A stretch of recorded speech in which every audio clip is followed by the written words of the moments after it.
गीता 18 के श्लोक नंबर 62 में भगवान स्वयं कह रहे हैं कि अर्जुन उस परमेश्वर की शरण में जा जिसकी कृपा से परम शांति व शाश्वत स्थान अर्थात सतलोक को प्राप्त होगा। वो परमेश्वर कौन है, कहां है, कैसा है, जानने के लिए कृपया अवश्य सुनिए जगत गुरु तत्वदर्शी संत रामपाल जी महाराज के अमृत वचन।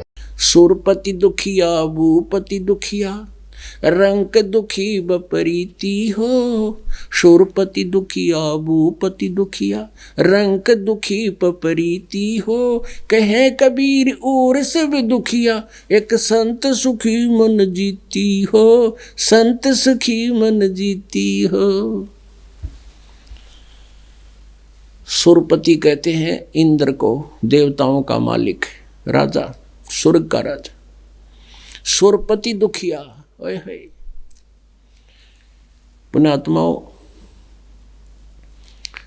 आप इन पुराणों को पढ़कर देखना।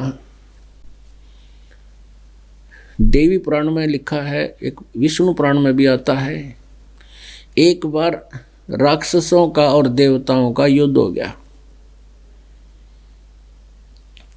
और उसमें राक्षसों ने देवताओं पर विजय पा ली और इंद्र छोड़कर अपने स्वर्ग के राज ने किराकित जंगल में जाकर शरण ली। कोई हजारों वर्षों तक घूमता फिर लुकता छुपता फिरता रहा, भूखा प्यासा पड़ा रहा।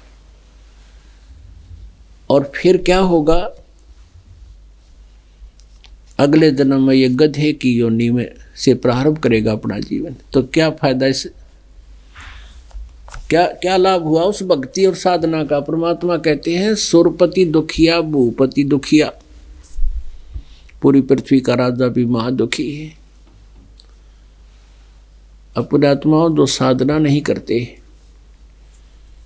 वो पूर्व जन्म के तप या अन्य शुभ संस्कारों से राज्य प्राप्त कर लेते हैं। जब तक उनकी पिछली बैटरी चार्ज रहती है तब तक तो उनके वारे न्यारे रहते हैं झूठे सुख में। और जब वो बैटरी डिस्चार्ज होती है, इनकी वह दुर्गति होती है देखने जोगी।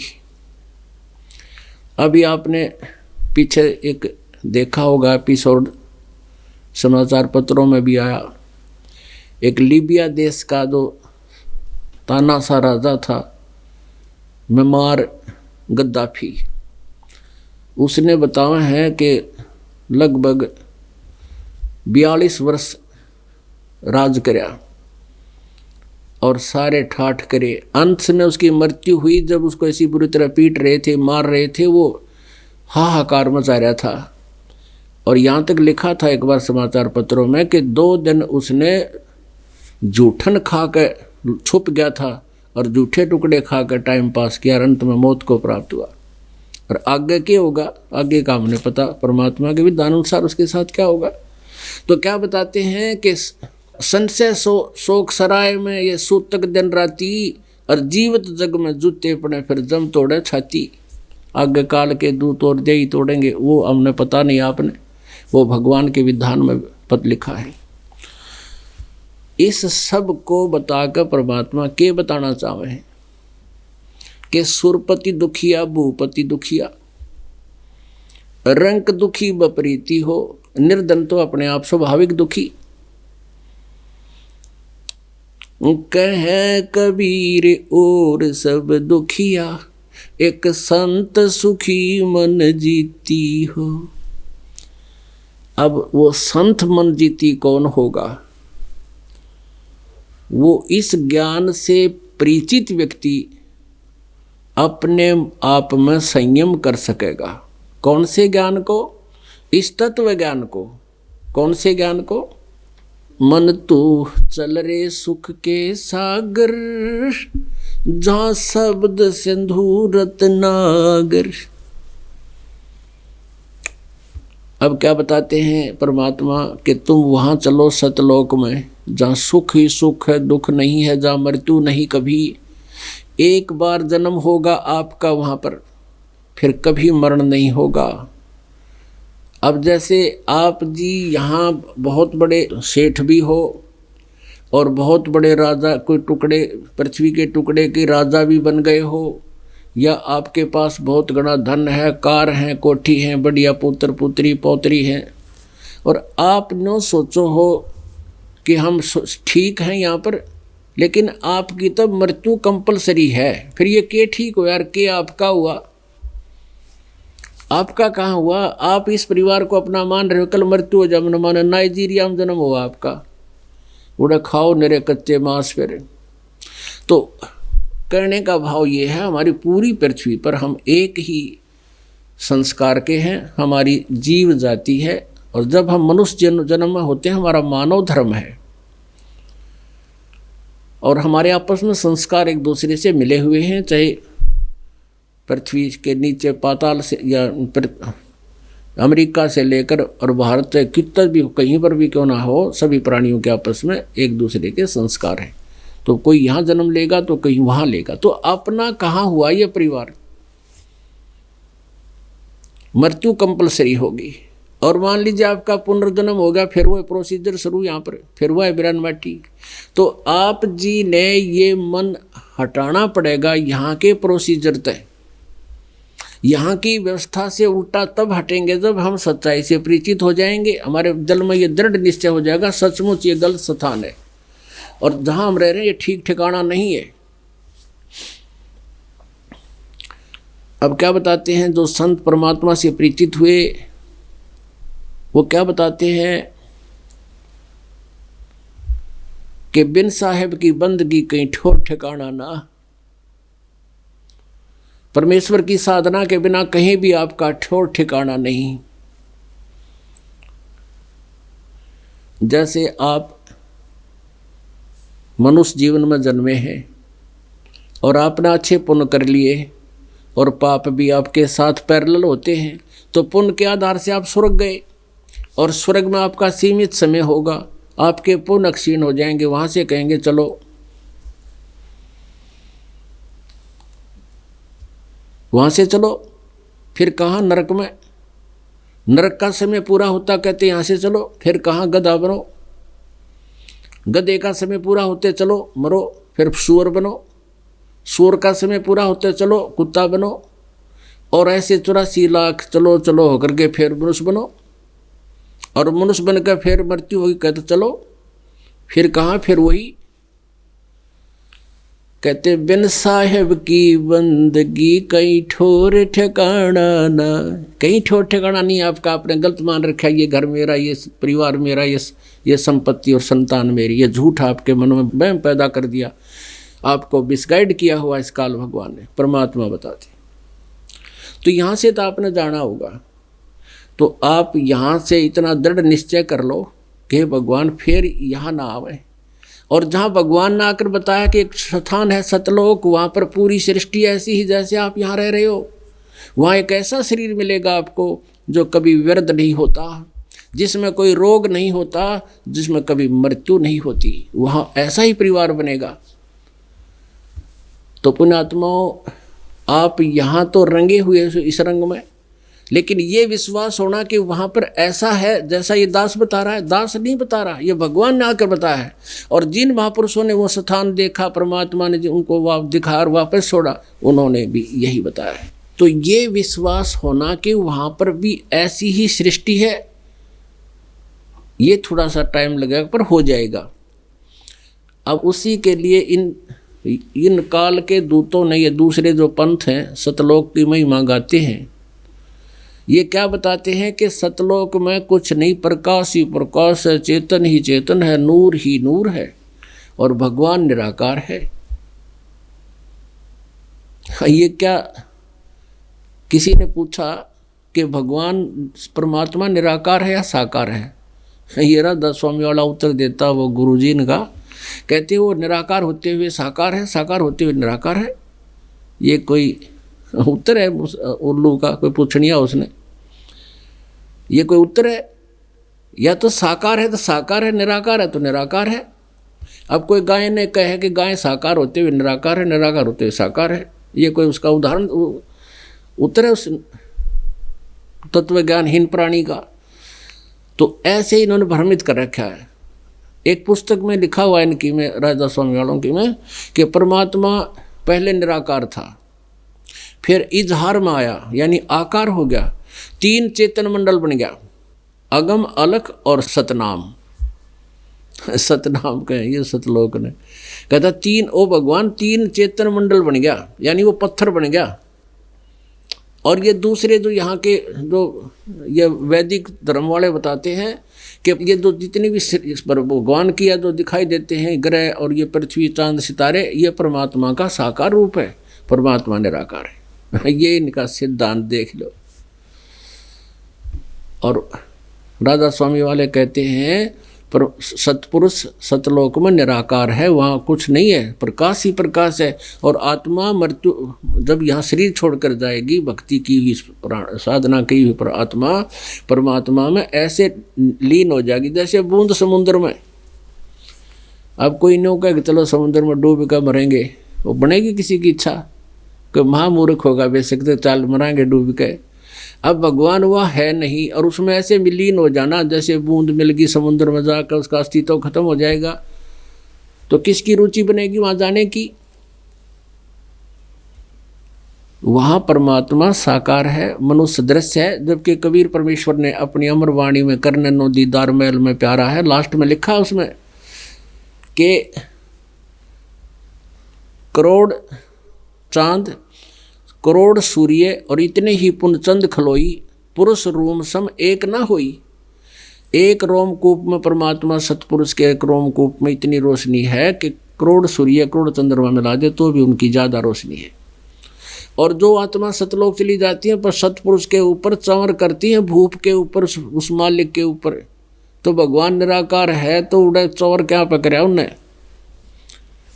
इस वाणी को वो अपनी पुस्तकों में मुख्य रूप में अनुवाद करते हैं, लोगों को सुनाते हैं।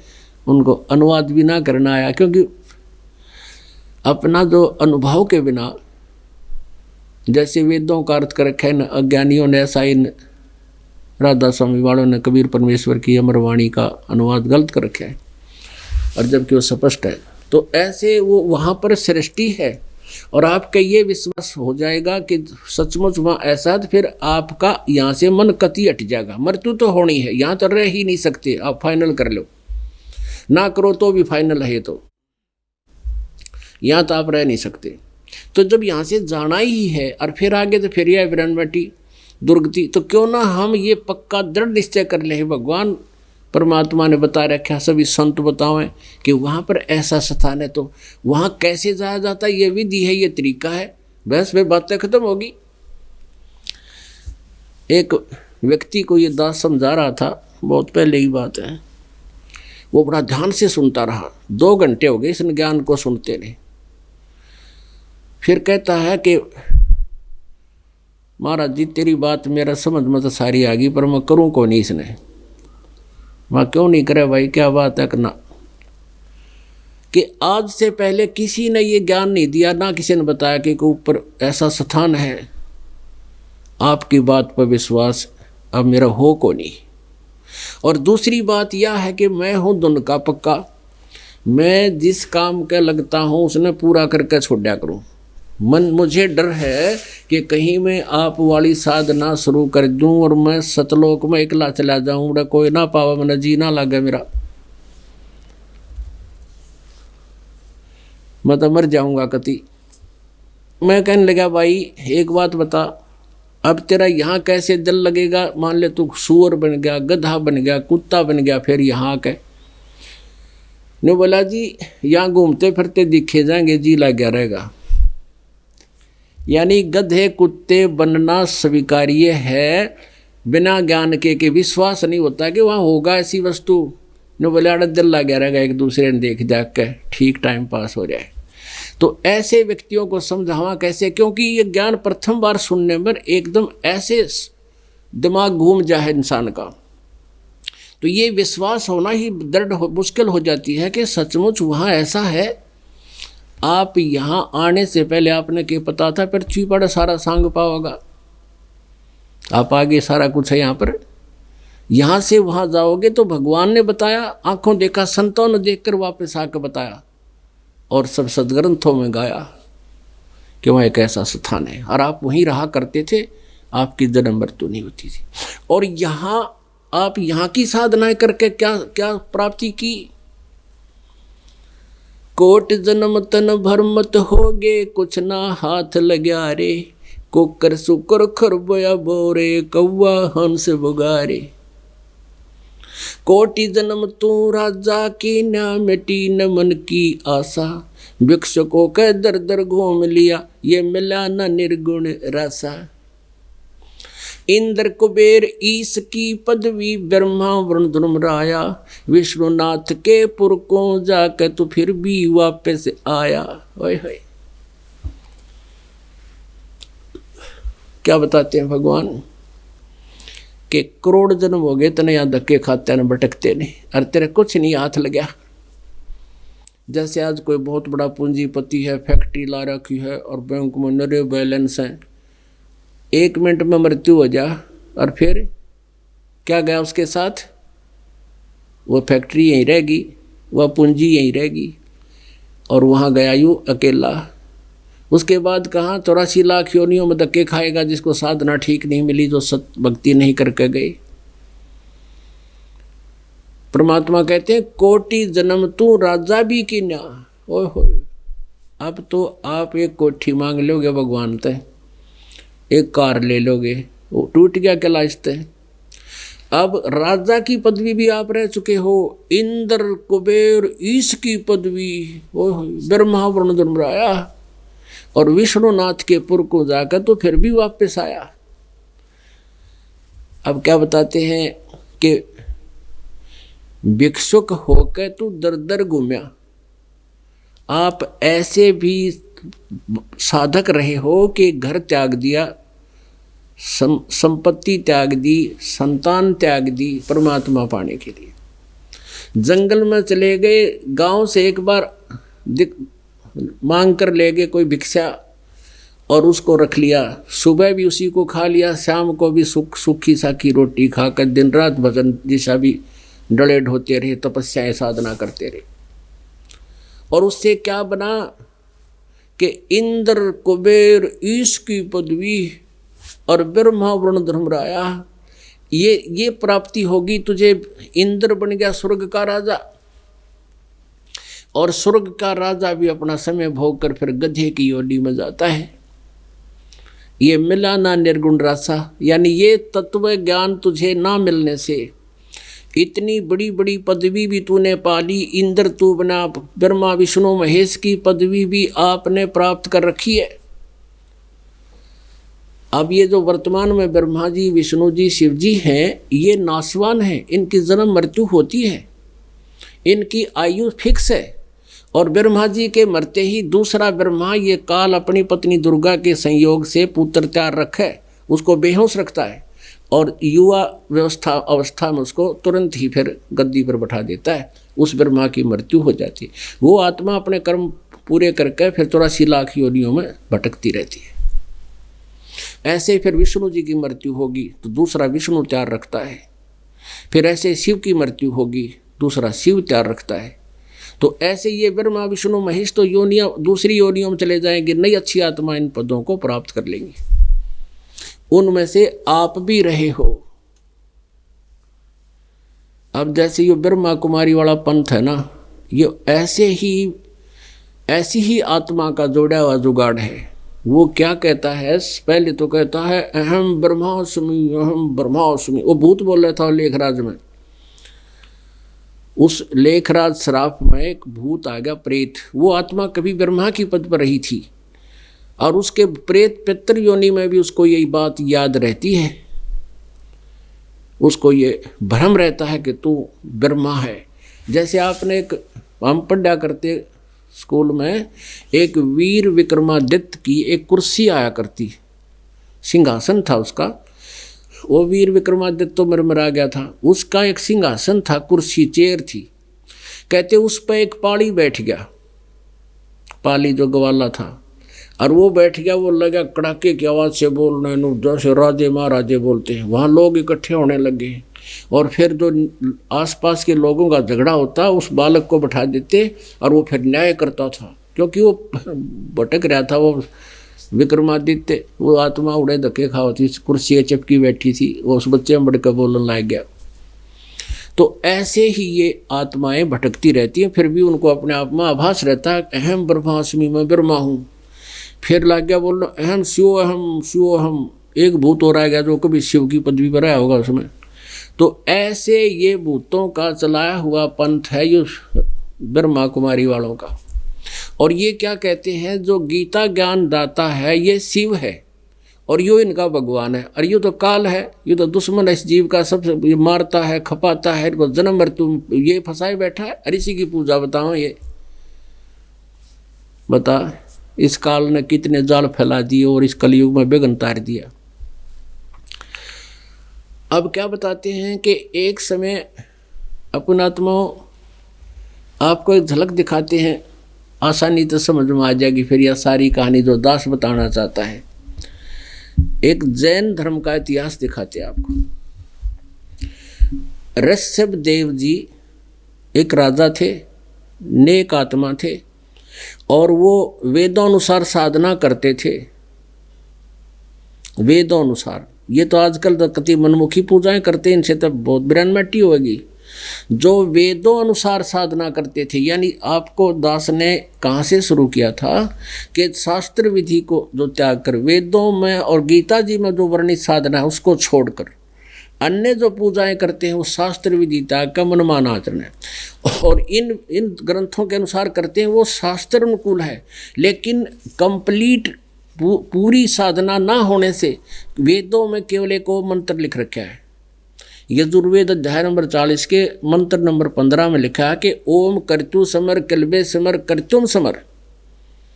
ओम नाम का जाप काम करते करते सिमरण करो, विशेष कसक के साथ सिमरण करो, और मनुष्य जीवन का प्रथम कर्तव्य जानकर इसका स्मरण करो। तो इससे क्या होगा, ब्रह्मलोक प्राप्ति होगी। लेकिन यजुर्वेद अध्याय नंबर 40 के श्लोक नंबर 10 में लिखा है कि कोई तो परमात्मा को जन्म लेने वाला बताता है, उत्पन्न होता है जैसे राम और कृष्ण रूप में। कोई कहता है कि वो जन्म नहीं लेता, वो निराकार है। तो इस निराकार साकार की और भगवान कैसा है उसकी जानकारी तत्वदर्शी संत बताते, उनसे सुनो। तो ये श्लोक क्या उन्हें पढ़ा नहीं ऋषियों ने कि वेदों में जो ओम नाम का लिखा है ब्रह्म की साधना है, लेकिन ये भी तो लिखा है कि पूरी जानकारी तो कोई तत्वदर्शी संत बताएंगे।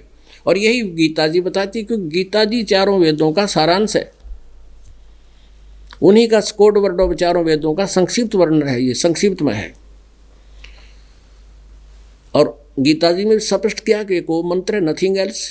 लेकिन साथ में ये भी लिखा है कि ओम तत्सत 17 में के 23वें श्लोक में, वो भी तो एक मंत्र है, वो पूर्ण परमात्मा के पाने का। तो इन ऋषियों ने अपन निष्कर्ष निकाल लिया कि वेदों में ब्रह्म तो पूर्ण परमात्मा है, ओम उसका फाइनल मंत्र है। तो ऐसे ही साधना करते रहे, यानी ब्रह्म तक की साधना करते थे। इससे जन्म मृत्यु कभी समाप्त नहीं हो सकती। ब्रह्मलोक प्राप्ति, फिर वहाँ अपने पुनः क्षीण होने पर फिर 83 लाख योनियों में।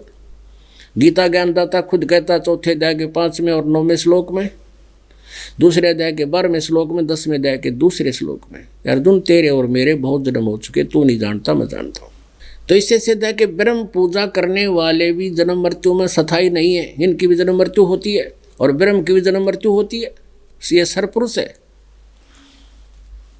तो इस प्रकार अब गीता जी अध्याय नंबर 17 के श्लोक नंबर 23 में कहा कि सचिदानंद घन ब्रह्म के पाने का ब्रह्मणे मुखे, वो सच ओम तत्सत इति निर्देश है ब्रह्मणे त्रिविध समर्थ है। उस सचिदानंद घन ब्रह्म परमाक्षर ब्रह्म का मंत्र और है, और वो कोड वर्डों में उसको तत्वदर्शी संत बताएंगे, वो इनको मिले नहीं। तो जिस कारण से अब गीता जी अध्याय नंबर 4 के श्लोक नंबर 32 में कहा है कि जो परमात्मा ने स्वयं आकर के ज्ञान अपने मुखारविंद से बोला है, क्योंकि वो परमात्मा अपने अमरधाम से चलकर गति करके आता है, अच्छी आत्मा श्रेष्ठ आत्मा को मिलता है, उसको ज्ञान सुनाता है। वो ज्ञान है तत्व ज्ञान, वो कबीर ज्ञान, कबीर वाणी है। और ज्ञान सब ज्ञान डी कबीर ज्ञान सो ज्ञान, और जैसे गोला तोब का करता चले मैदान। तो वो ज्ञान इन ऋषियों को मिला नहीं। तो ऋषभ देव जी को परमेश्वर आकर मिले, अपनी नियमानुसार, अपनी लीला अनुसार, अपने गुण के आधार से। गरीबदास साहब ने लिखा है कि ऋषभ देव के आइया वो कवि नामे करतार, जिसको तुम कवि कहते हो, कबीर देव, हम उसको कबीर साहब बोलते हैं, वो ऋषभ देव का आया था। लेकिन ऋषभ देव ने भी उनकी बातों पर विश्वास नहीं किया। प्रेरणा जरूर होगी भगवान पाने की, उस प्रेरणा से घर भी छोड़ दिया, अपने बच्चों को राज दे दिया और स्वयं अपने उस घसे पटे ज्ञान से ही किसी दीक्षा लेकर किसी ब्राह्मण गुरु ऋषि से और घर त्याग कर साधना करता रहा। तपस्या, घोर तप किया, निराहार रहा, 1000 वर्ष तक तपस्या की, घोर तप किया। उसके बाद फिर पहली जो दीक्षा उसने देनी शुरू की अपने आप। पहली दीक्षा किसको दी? अपने पोते मारीची को, भरत के पुत्र को। और वो मारीची वाली आत्मा आगे चल के महावीर जैन हुए, जो 10 में, इनके 24 में तीर्थंकर है जैन धर्म के। अब जो ऋषभ देव जी से ज्ञान प्राप्त किया था मारीची वाली आत्मा ने, वो था वेदोनुसार, वेदों तक का ज्ञान था। फिर ओम नाम का जाप और ये हठ योग करते थे। वेदों में हठ योग नहीं है, ये हठ योग इन्होंने स्वयं जोड़ रखा है इसके साथ। तो उससे क्या मिला? उस मारीची वाले जीव की के दुर्गति हुई और फिर वही आत्मा फिर महावीर जैन हुआ। और महावीर जैन ने आगे चल के सारी मनमुखी साधनाएं शुरू कर दी, 363 पाखंड मत शुरू कर दिए। वर्तमान के जैनी महावीर जैन वाले उन पाखंड मतों के आधार से साधनाएं कर रहे हैं। फिर इनकी क्या होगी दुर्गति, इनके साथ क्या होगा, ये अंडरस्टूड है। तो इससे पहले आपको दिखाते हैं जैन धर्म का थोड़ा सा इतिहास, ताकि आपके हृदय में परमात्मा की अमर वाणी घर कर जावे कि जो बताई है परमात्मा ने यह सच्ची है। ये देखिएगा जैन संस्कृति कोश, ये है जैन संस्कृति कोश, जैन इतिहास प्रथम भाग, संस्कृति कला एवं पुरातन। और ये कहाँ से? ये है प्रोफेसर भागचंद्र जैन भास्कर द्वारा वर्णित है। ये महावीर जैन जी का चित्र है। ये कति नगंध रखा है इसको ऊपर ला। जैन संस्कृति कोश, ये प्रथम खंड, लेखक हैं प्रोफेसर भागचंद्र जैन भास्कर। और अरे इनकी कीमत देखो क्या है। लेखक हैं भागचंद्र जैन भास्कर, प्रकाशक ये नीचे वाले ये ऐसे ऐसे देखो ये। और इसका मूल्य देखो, तीनों खंडों का भारत में 3000 रुपये है। उत्तरा गजब हुई। और $200 पर लेगा, $200 तीनों खंडों विदेश में। तो ये 3000 रुपये है। इन 3 पुस्तक ये इसी देखिए, थोड़ी पतली पतली, ये देखिएगा, ये इस टाइप की है। इसमें सारे 608 पृष्ठ हैं, 608, ये देखो। और ये 1,000 की है ये। और बताइए इनमें ज्ञान देखना क्या है। अब ये देखिएगा, हमने अपने मतलब की बातें लेनी है। ये भागचंद्र जैन जी ने ये अपनी पूज्य माता जी के नमक इसको कर रखे हैं। अब देखना 173 पृष्ठ से हम शुरू करते हैं। ऋषभ देव के पौत्र मारीची भरत के पुत्र को पुराणों में वैदिक धर्म का प्रवर्तक माना गया है। ये वैदिक धर्म मारीची से चला है और यही मारीची जैन परंपरा में आगे चलकर महावीर वर्धमान महावीर जैन बना। अब देखना 176 पृष्ठ पे है। जैन धर्म का विकास इतिहास। तीर्थकर ऋषभ देव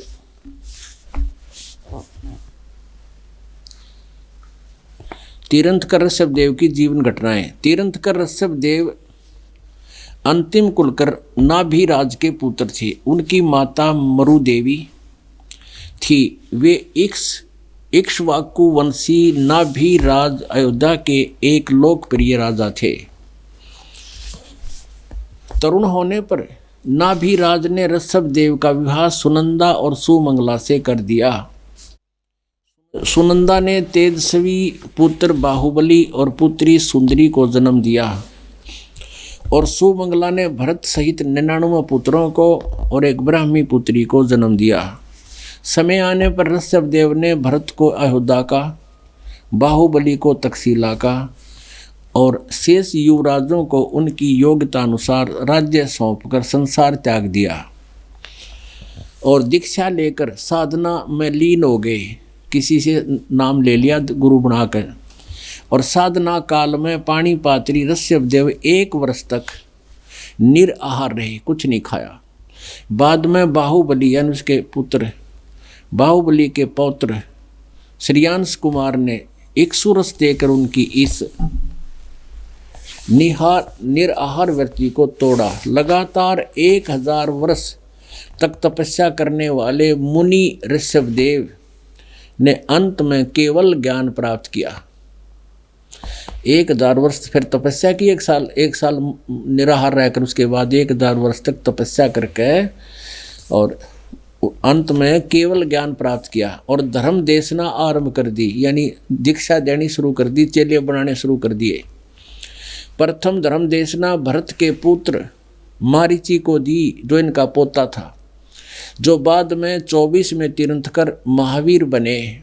जो मारीची जो इनका यानी प्रथम नाम, अपनी साधना के तुरंत बाद पहला मंत्र, पहला चेला बनाया था ऋषभदेव ने अपना पोता मारीची। अब इस मारीची की आगे ऋषभदेव से दीक्षा लेकर कहने का भाव है कि ऋषभदेव जी उस समय वेदों अनुसार साधना करते थे। उन्होंने किसी से दीक्षा ली, अपना गुरु बनाया, उसके बाद फिर स्वयं ही दीक्षा देनी शुरू कर दी, अपने पोते मारीची को दी और मारीची फिर वैदिक धर्म का प्रवर्तक माना गया। यही आत्मा मारीची वाली आगे चलकर महावीर जैन होया और वेदों अनुसार साधना करने वाले इस मारीची की दुर्गति हुई, क्योंकि गीता ज्ञानदाता ब्रह्म है, श्री कृष्ण में प्रवेश करके बोल रहा है। ये 7वें अध्याय के 18वें श्लोक में कहता है कि ज्ञानी आत्मा जो परमात्मा के ऊपर समर्पित है, उन्होंने मान लिया है कि मनुष्य जीवन प्राप्त हुआ है तो परमात्मा पाना ही इसका मूल उद्देश्य है और अन्य उपासना नहीं करनी चाहिए, एक ब्रह्म की पूजा ही करनी चाहिए, एक भगवान की पूजा करने से मोक्ष होगा। उन्होंने ये तो सब कुछ निष्कर्ष ले लिया, लेकिन वे उदार आत्मा, वो अच्छी आत्मा मेरे वाली अनुत्तम घटिया साधना में लीन रहे, क्योंकि ब्रह्म तक की साधना क्यों घटिया बताई, अनुत्तम क्यों कही, क्योंकि इसमें जन्म मृत्यु समाप्त नहीं होता। जैसे ओम नाम के जाप से ब्रह्म लोक जाते हैं और ब्रह्म लोक जाने के बाद भी फिर पुनर्जन्म होता है, तो जन्म मृत्यु समाप्त नहीं होती। इसलिए गीता जी अध्याय नंबर 18 के श्लोक नंबर 62 में कहा कि अर्जुन तू सर्वभाव से उस परमात्मा की शरण में जा, उसकी कृपा से तू परम शांति को, सनातन परम धाम को प्राप्त होगा। गीता जी अध्याय नंबर 15 के श्लोक नंबर 1 से 4 में स्पष्ट किया है कि तत्वदर्शी संत फिर बतावेगा वो ज्ञान। उसके पश्चात परमेश्वर के उस परम पद की खोज करनी चाहिए, जहाँ जाने के बाद फिर लौटकर कभी संसार में प्राणी नहीं आते, उनका कभी जन्म मृत्यु नहीं होता। और जिस परमेश्वर ने सौर्य ब्रह्मांडों की रचना की उसे की भक्ति करो, वो तत्वदर्शी संत बताओगा। वो ना मिलने से क्या दुर्गति हुई, अब देखना इस मारीची के जीव की। ये वैदिक धर्म के प्रवर्तक की विरान माटी, जैन धर्म के तीर्थंकर की विरान माटी आपको दिखाते हैं। आओ जैन धर्म को जाने। एक पुस्तक है इन्हीं की, जैनियों की, इसका लेखक है प्रवीण चंद्र जैन M.A. शास्त्री। आओ जैन धर्म को जाने, लेखक प्रवीण चंद्र जैन M.A. शास्त्री, जम्बूद्वीप हस्तिनापुर।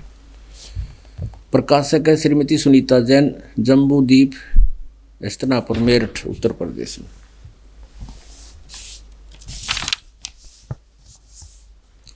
और इसके यहाँ से इसका मुद्रक है Dhirendra Jain, new Rishabh offset printers, ये नितिन के मेरठ, फोन नंबर इतने, ये कट सारा। अब इस पे हम आते हैं 294 पृष्ठ पे। ये 2-3 पृष्ठ पढ़ कर सुनाएंगे आपने, आपका संकति शंका निवारण हो जाएगा। यहाँ देखिएगा,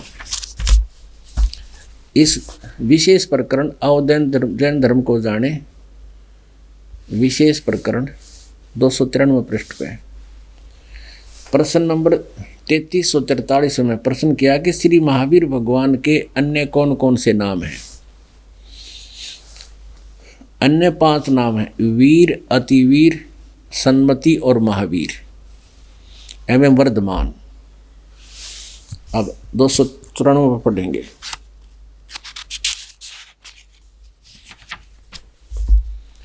अब 294 पे श्री महावीर भगवान के जीवन का कथन कहाँ से प्रारंभ होता है। अब मारीची के जीव से पहले ये कहाँ था, पुरुरुआ नामक भील था। पुरुरुआ नामक भील की पर्याय माने जीवन से। पुरुरुआ भील कौन था, ये पुष्कलावती देश की पुंडरीकीणी नगरी में एक भीलों का राजा था। उसने सागरसेन मुनिराज से मधमास मधु का त्याग व्रत लिया था, जिसे जीवन पर्यंत पालन किया। श्री महावीर भगवान का जीव पूर्वा भील की पर्याय से कहा गया। पहले सौधर्म स्वर्ग में एक सागर की आयु वाला देव हुआ। फिर पहले स्वर्ग के बाद महावीर भगवान का जीव किस पर्याय यानी जीवन में गया। भरत चक्रवर्ती की रानी अनंतमती से मारीची नामक ज्येष्ठ पुत्र हुआ। ये भरत का बेटा ऋषभदेव का पोता मारीची हुआ। अब यहाँ आकर ये रड़ा, पहले ये भील था, फिर स्वर्ग में गया और फिर ये मारीची नामक पुत्र हुआ भरत का और ऋषभदेव का पोता हुआ। मारीची की पर्याय से महावीर भगवान का जीव किस पर्याय में गया। ब्रह्म स्वर्ग में देव हुआ, ब्रह्मलोक में चला गया। अब ब्रह्म स्वर्ग में देव हुआ, ब्रह्मलोक में चला गया। और ब्रह्म स्वर्ग के बाद महावीर भगवान का जीव किस पर्याय में गया। अयोध्या नगरी में कपिल ब्राह्मण की काली स्त्री से जटिल नामक पुत्र हुआ। अब इससे सिद्ध हो गया ये ब्रह्मलोक में गया, क्योंकि राजा ऋषभदेव भी ओम नाम का जाप करता था। मारीची को भी उसने ओम नाम का, इसको अणोम कहे हैं, ये अणोम वर्तमान वाले जो जैनी अणोम ओणोम कहे, ओम का एक का बात है। तो ओम नाम के जाप से ये ब्रह्म स्वर्ग में गया, ब्रह्मलोक में गया। उसके बाद फिर अपने ब्रह्मलोक में गए प्राणी भी वापस आते हैं। फिर कहाँ गया, अयोध्या नगरी में कपिल ब्राह्मण की काली स्त्री से जटिल नामक पुत्र हुआ। फिर जटिल से कहाँ गया, सौधर्म स्वर्ग में एक सागर की आयु वाला देव हुआ। सौधर्म स्वर्ग से कहाँ गया, इस भरत क्षेत्र में सुतिका नामक गांव में अग्निभूत ब्राह्मण की गौतम ऋषि से, गौतम क्षत्रिय से अग्निशय नामक पुत्र हुआ। अग्निशय से फिर कहाँ गया, स्वर्ग में गया। फिर स्वर्ग से कहाँ गया, भरत क्षेत्र के मंदिर नामक ग्राम में गौतम ब्राह्मण की कौशिकी पत्नी से अग्निमित्र नामक पुत्र हुआ। अग्निमित्र कहाँ गया, महेंद्र स्वर्ग में गया। ये महेंद्र है, ये महास्वर्ग या इंद्र का लोक। अच्छा, महेंद्र स्वर्ग से कहाँ गया, महावीर भगवान का जीव।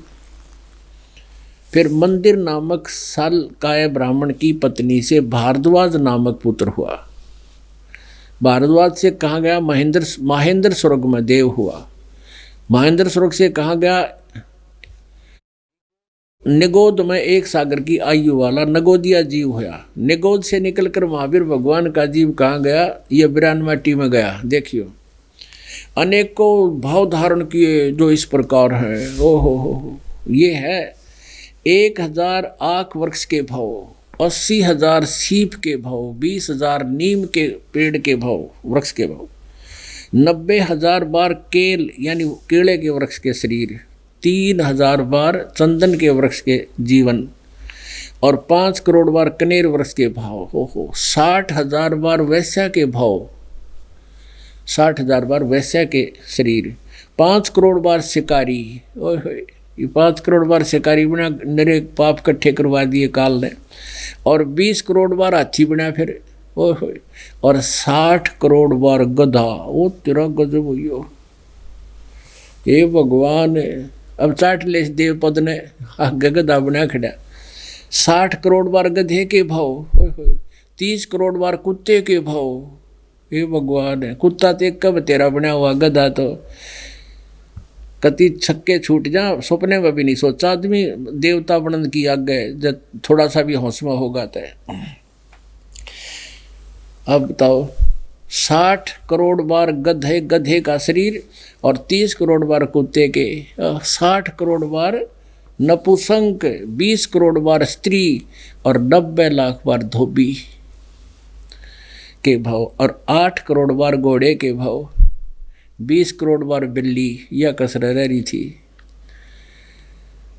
और 60 लाख बार गर्भपात से मरने और केवल 80 लाख बार देवता हुआ। 80 लाख बार तो देव पर्याय को प्राप्त हुआ, देवता बना, स्वर्ग में गया, फिर आ गया। फिर अभी एक इसके 28 देवता ने जब 60 करोड़ बार गधा ते कब बना बतेरा, सपने में भी याद ना हो एक देवता बनन की, जब मानस जरा सा भी ज्ञान हो, क्योंकि हमें ज्ञान नहीं था। उसके बाद क्या होता है, उपरोक्त भावों को, जीवन को, शरीरों को भोग कर महावीर भगवान ने किस पर्याय में को प्राप्त किया? राजगृह नगर में सथावर नाम का ब्राह्मण बना और फिर वहां से कहा गया महेंद्र स्वर्ग में, फिर 7 सागर की आयु वाला देव होया। महेंद्र स्वर्ग में महावीर भगवान का जीव कहाँ गया? राजगृह में विश्वभूति राजा की जैनी रानी से विश्वनंदी नामक पुत्र हो गया। वहाँ से कहाँ गया? महाशुक्र स्वर्ग देव में गया, महाशुक्र स्वर्ग में देव हुआ। फिर वहाँ से कहाँ गया? त्रिपृष्ठ नामक नारायण हुआ। फिर वहाँ से कहाँ गया? 7वें नरक में गया। यह कसर हो रही थी नरक में जाने की। 7वें नरक में गया। ओहो, 7वें नरक से श्री महावीर भगवान का जीव कहाँ गया? अब सिंहगिरी पर्वत पर सिंह हुआ, पुनः फिर प्रथम नरक में गया, फिर शेर हुआ, फिर नरक में गया। प्रथम नरक से निकलकर श्री भगवान महावीर का जीव कहाँ गया? हिमवान पर्वत पर फिर शेर हुआ। सिंह से कहाँ गया? सौधर्म स्वर्ग में सिंह केतु नामक देव हुआ। फिर कनक पर्व नगर में कनकपुंख विद्याधर और रानी कनकमाला से कंकोजल नामक पुत्र हुआ। फिर 7वें स्वर्ग में गया। फिर 7वें स्वर्ग से अयोध्या नगरी में फिर जन्म हुआ। फिर महाशुक्र देव में गया। फिर दातकी खंड में पूर्व विदेही की पुष्कलिपवती देश की पुंडी किरणी नगरी में, उसी में फिर आ गया जिसमें भीलों का राजा था। और मैं राजा सुमित्र रानी नोरमा से प्रिय मित्र नामक चक्रवर्ती हुआ। और फिर चक्रवर्ती राजा का पद से फिर सहस्रार स्वर्ग में देव हुआ। फिर वह सहस्रार स्वर्ग से कहाँ गया? जम्बू द्वीप के छतरपुर नगर में नंदीवर्धन राजा की वीरमती रानी से नंद नामक पुत्र हुआ। नंद का जीव आगे कहाँ गया? पुष्पोत्तर विमान में देव हुआ। और उसके बाद 24 माह तीर्थ कर महावीर भगवान होया। ये 60 करोड़ बार गधा बनकर, ये सारा कुछ बनकर वो मारिची वाला जीव फिर महावीर भगवान हो गया इनका। और फिर महावीर भगवान ने फिर के रंग लाए? श्री महावीर भगवान के जीव ने कितने पाखंड मत चलाए? उत्तर 363 पाखंड मत चलाए। वाह जी वाह, जय हो।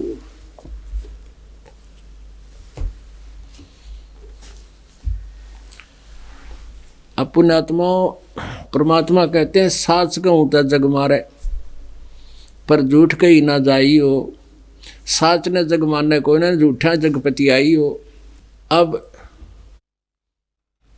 वेदों अनुसार, केवल वेदों अनुसार, चारों वेदों में जो वर्णित विधि है, यह भी शास्त्र अनुकूल है इसके, इस साधना के करने से भी, लेकिन ये इनकम्प्लीट है।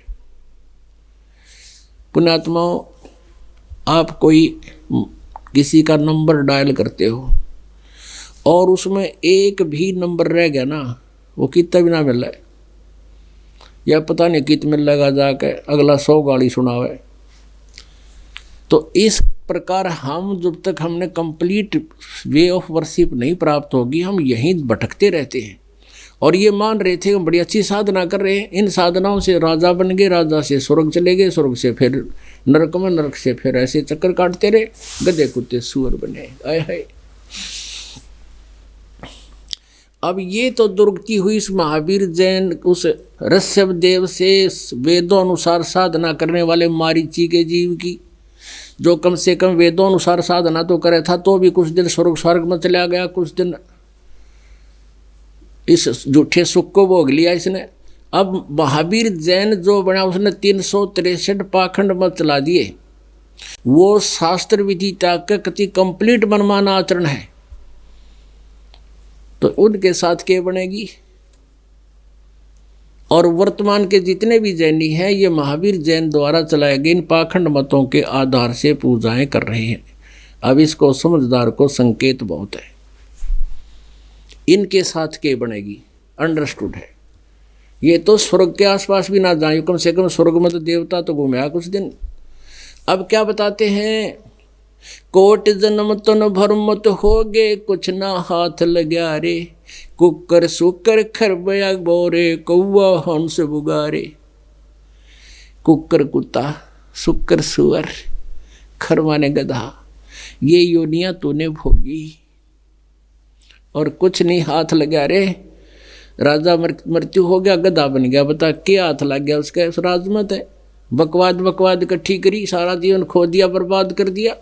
कोटि जन्म तू राजा की ना मिटी न मन की आशा, भिक्षुक होकर दर दर घूम लिया ये मिला न निर्गुण रासा। ये साधना ना मिलने से तेरी ये दुर्गति हुई, सत साधना ना मिलने से, तत्वदर्शी संत ना मिलने से। इंद्र कुबेर ईश की पदवी ब्रह्मा वरुण धर्मराया, विष्णुनाथ के पुर को जाकर तो फिर भी वापस आया। है असंग जन्म तन मरत्या हो गे, जीवित क्यों नाम रह रे। अब परमात्मा क्या बताते हैं कि भाई तन धर सुखिया कोई ना देखा, तन धर सुखिया कोई ना देखा, जो देखा सो दुखिया हो। सुरपति दुखिया भूपति दुखिया, रंग दुखी बपरीति हो। एक समय मार्कंडे ऋषि बंगाल की खाड़ी में तपस्या कर रहा था और इंद्र जो वर्तमान में स्वर्ग का राजा है उसका समय सीमित होता है, 72 चतुर्युग होता है और उसके शासन काल में उसको एक विशेष निर्देश भी होता है, इंस्ट्रक्शन होती है कि तेरे शासन काल में यदि कोई साधक इंद्र की गद्दी प्राप्त करने योग्य साधना तपस्या या कोई पुण्य कर देगा तो तुझे पद से हटाकर उसको पद पर बैठा दिया जाएगा, बीच में भी तुझे निकाला जा सकता है। इससे इंद्र को चिंता बनी रहती है कि तेरे शासन काल में कोई ऐसी साधना ना कर ले तो तुझे पद से हटना पड़े, यह राजनीति है। अब उसको पता लगा, इंद्र को पता चला कि बंगाल की खाड़ी में उसने हलकारे छोड़ रखे होते हैं, ये देवता घूमते रहते हैं यहाँ पर गुप्त रूप में। उसको पता चला कि बंगाल की खाड़ी में एक मार्कंडे नाम के ऋषि बहुत दिनों से साधना कर रहे हैं।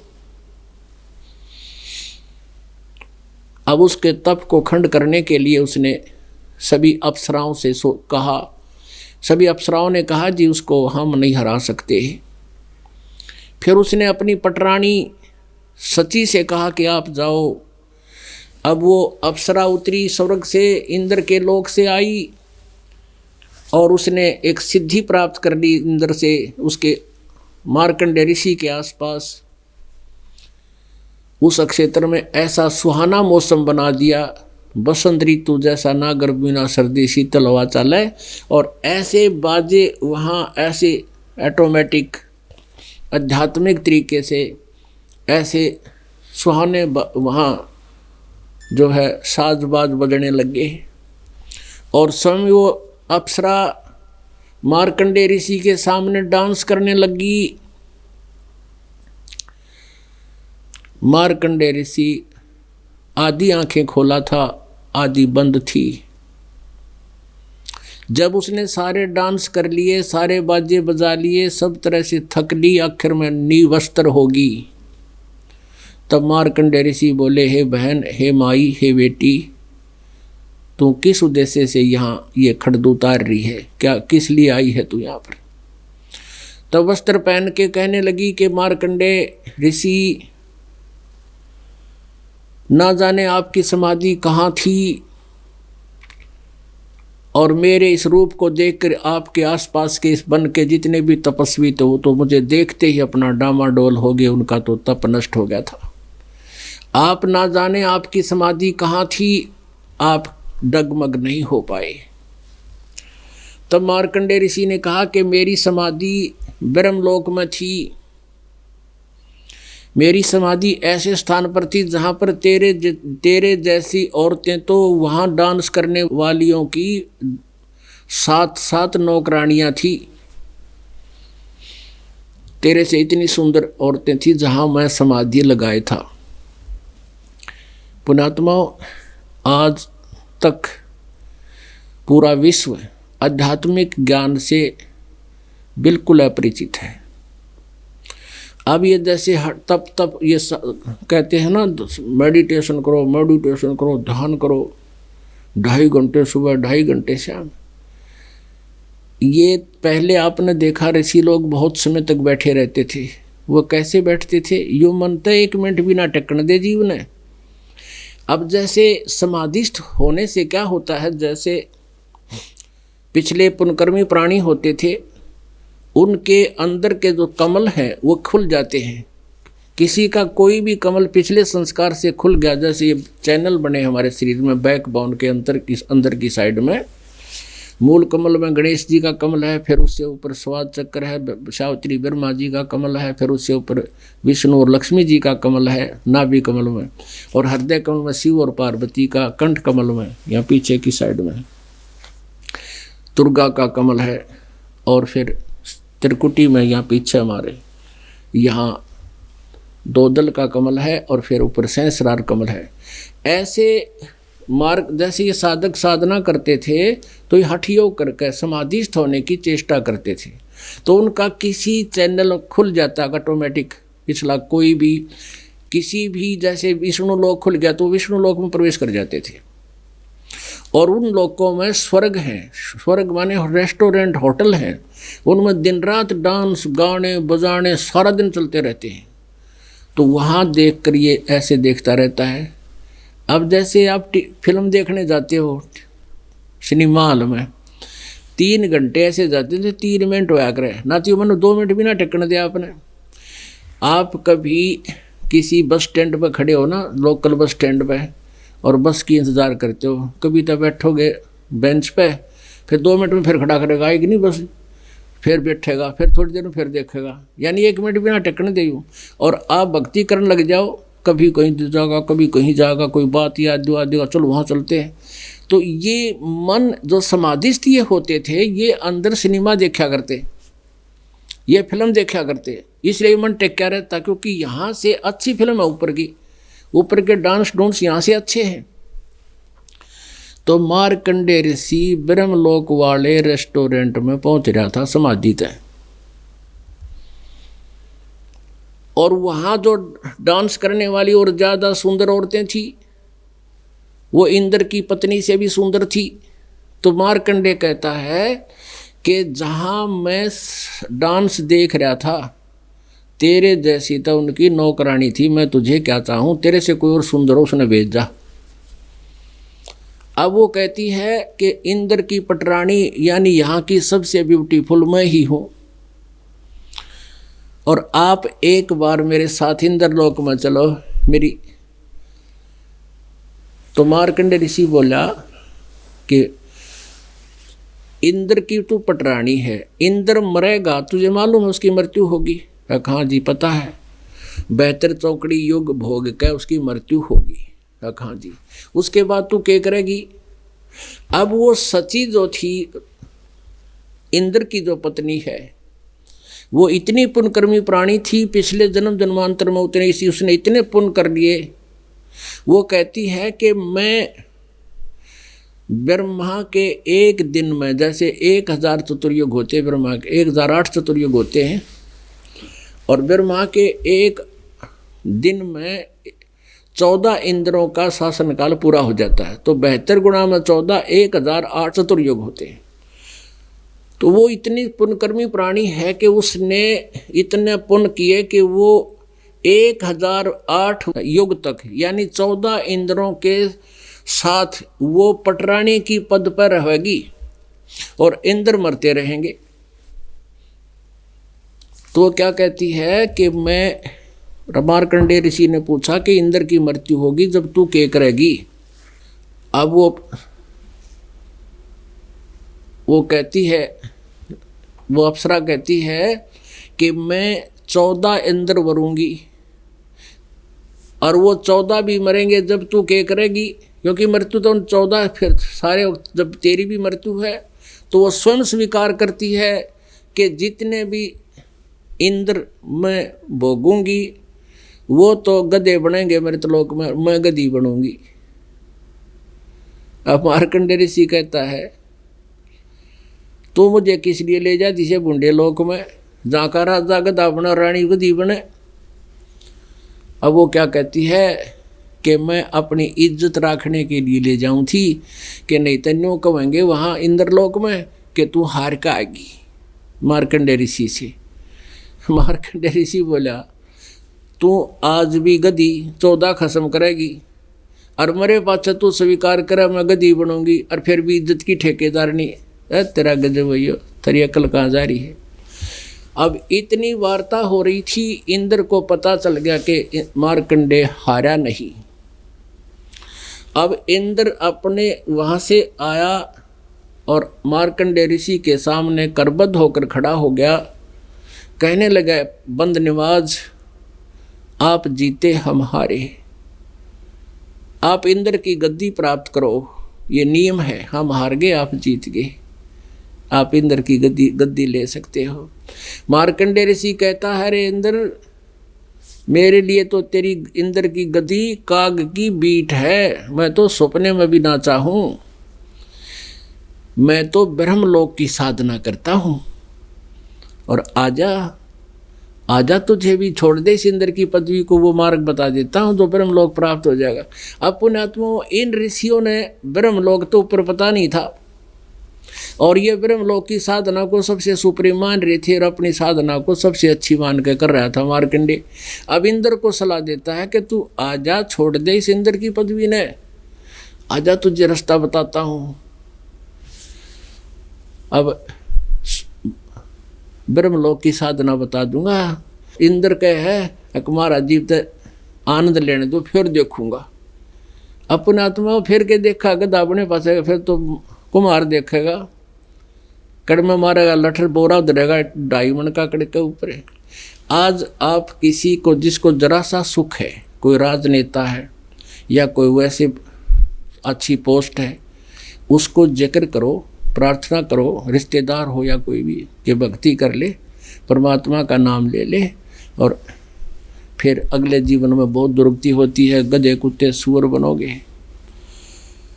फिर वो क्या कहता है और किसने देखा है, एक बात में ख़त्म करना चाहते हैं, किसने देखा है और फिर लास्ट में कहेंगे देखी जाएगी जो होगी। फिर के देखी जाएगी गधा अपने पास तो कुमार देखेगा।